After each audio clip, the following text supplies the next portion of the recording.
My name is Darren. I'm co-owner of Bridge Deli, and I founded the business in 2015. I was born in New Zealand, grew up in Auckland.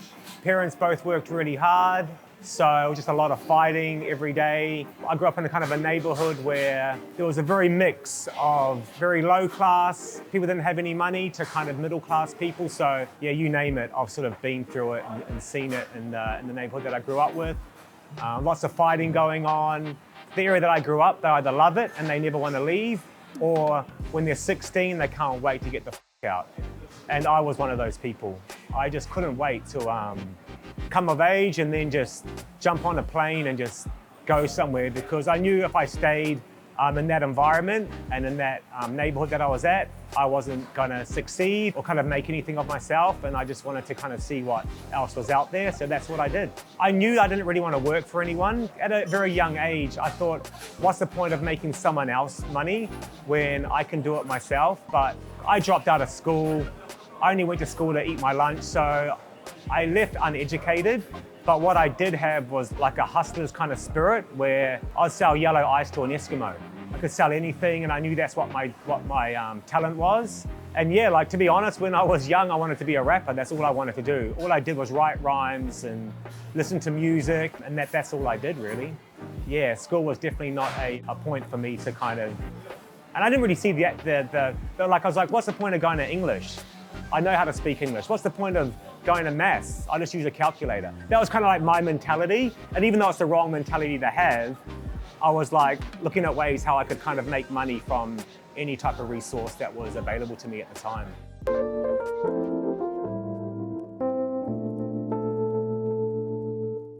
Bridge was my first business that I ever had. So the story behind Bridge is I moved to New York. I was living in New York and I couldn't get a job for various reasons in the States. So the only job I got offered was working in a deli. So I was working in a deli in Manhattan, a bunch of Mexicans, bunch of Koreans. No one could speak English. The Koreans could speak Spanish, but they couldn't speak English. And obviously the Mexicans only spoke Spanish. So I got thrown in there to serve the customers. And I did that for like 8 years. So I kind of, from that point, like the only thing I kind of knew was, because I'd been there for so long, was to make Reubens, and knew how they did Philly cheesesteaks and pastrami's and that kind of New York deli vibe. So when I left New York, I went back to New Zealand. It was just kind of like, I guess at that stage, it was kind of in my blood. And then from New Zealand, I couldn't handle it being in New Zealand anymore, because I was falling back into the ways of the reasons why I wanted to leave New Zealand. I was going through some troubled times there in New Zealand, so I had $500, bought a plane ticket, slept on my friend's sofa, got a job, saved money, and then an opportunity came up that I saw a rundown sandwich shop in the middle on Bridge Street, right next to the ASX building. So I saw the sandwich shop. The guys basically just wanted to walk out because they couldn't pay the rent anymore. So I thought, wow, this could be, it kind of reminded me of the deli I worked at in New York. So I thought, wow, this actually could actually work. The only thing I know how to do is make sandwiches. So why not I do a kind of a New York style deli here? And I'm like, it's right next to the ASX exchange. So I thought, you know, these guys want to pretend they're on Wall Street. Let's give them a bit of Wall Street. And that's how Bridge Deli was born.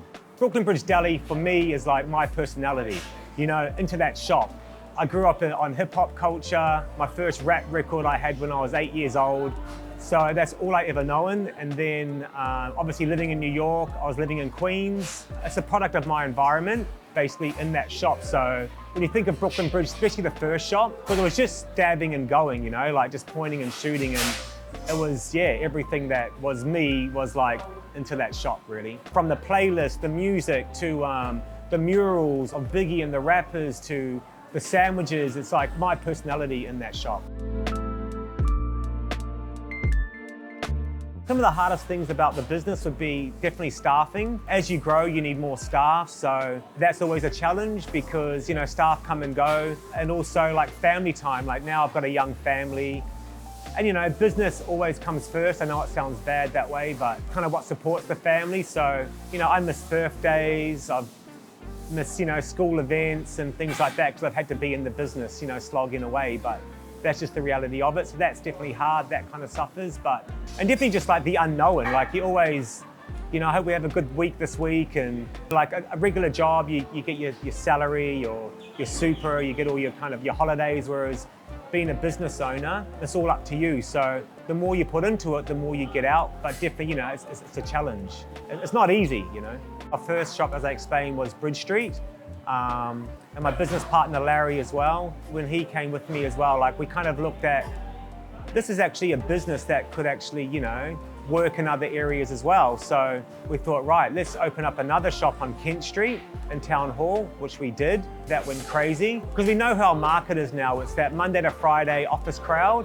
Saw another opportunity that came along, so we did that. And now we get people approaching us.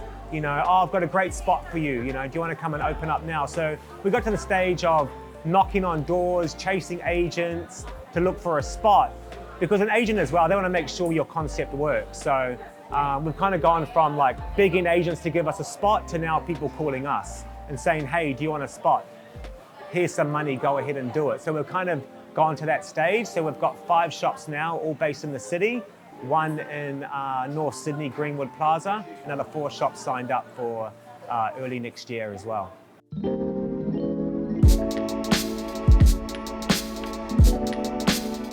Our signature dish at Brooklyn Bridge Deli is the Reuben, so I'll make one for you now.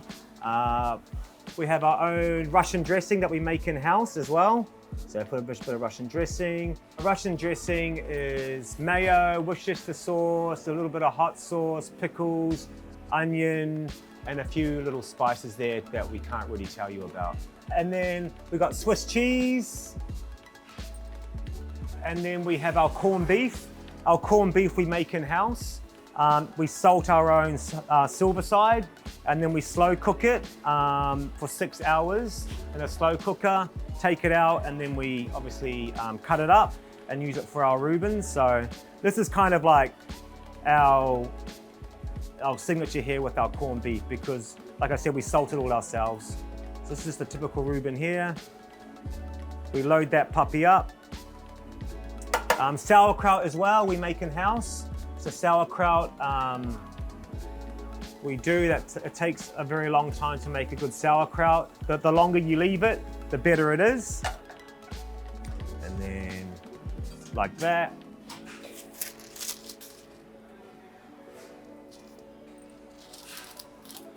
Put a few pickles on top as well. So do a pickle as just a garnish, because in the US, when you order a sandwich, you always get pickles on the side or crisps on the side. So we just do it for our customers here. And then we cut it, and then we open it up. Make sure you're passionate about it. Don't do it just for the money, because if you're doing it for money, it's not gonna last. Yeah, if you think, oh, this is gonna be a quick buck, or I'm gonna make some good money here.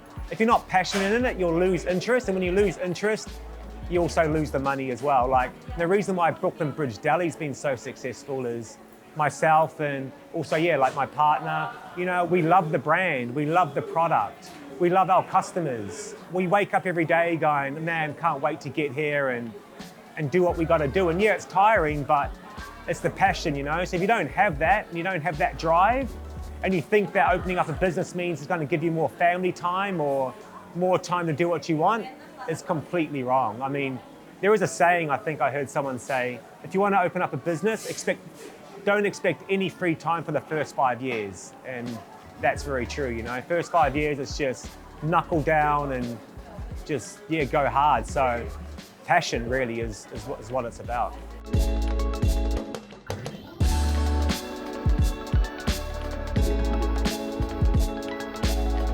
So tell me, what's your favourite restaurant apart from your own? I don't know about my favourite restaurant, but my go-to restaurant, obviously apart from my own, would be Hatanaka, down near Circular Quay. I like the atmosphere there. I like the cuts of meat they have. I like the wine list. And also, the atmosphere with the underground sort of vibe and that. That's my kind of go-to. And it's close to one of our shops as well. So on a Friday, that's where you'll catch me.